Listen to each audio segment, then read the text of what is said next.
The image used in this tutorial was provided by Pixmac.com. Access over 10 million images for just about any project that you may be working on.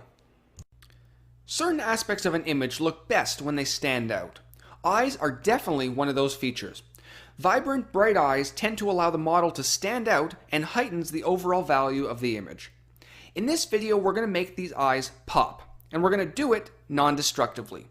One of the biggest advantages to using layer masks and additional layers is the fact that you can easily make changes or even revert back to your original state at any point in your edit. Let's go ahead and start the edit. We need to start by singling out the eyes with a selection. I'm going to use the pen tool in this case, but you're free to use any selection method that you like, but I found that the pen tool is most accurate. When using the pen tool as a selection method, make sure that Paths is selected at the top. As I start to create my path, you may notice that some of the curves are too large for the shape in which we're trying to outline. Now if this happens, a little trick is to hold down your Alt key on a PC or Option on a Mac and drag back the handle of the last created point. This will give us a much smaller curve.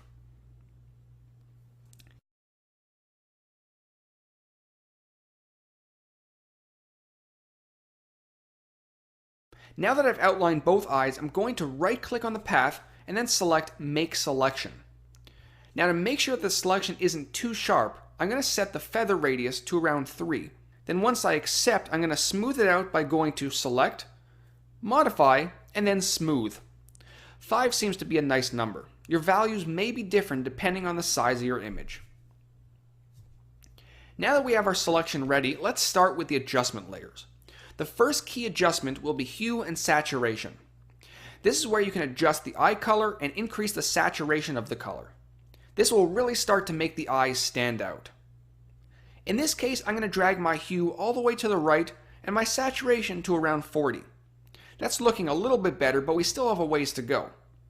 Let's select the eyes again by Command or Control clicking on the layer mask, and let's add a levels adjustment layer. We're going to keep this one simple. Drag the shadow slider a little bit to the right, then the midtone sliders to the left. This will give our eyes a little bit of depth around the edges and brighten up the middle. Good, now let's finish by adding a few more enhancements. I'm going to create a new layer, set the blending mode to overlay, and grab my brush tool. With white set to the foreground color, make the brush slightly bigger than the pupil and click right in the center. This will add a nice highlight around the pupil, but as you'll notice, the pupil is now a little bit too bright. No worries, just change your foreground color to black and click the pupil. And finally, let's go ahead and add a soft white dot to add some shine. Create a new layer, and with a smaller brush, click somewhere on the corner of the pupil. And that should do it. If you want to get creative, you can change the eye color by hopping back into hue and saturation and play around with the hue.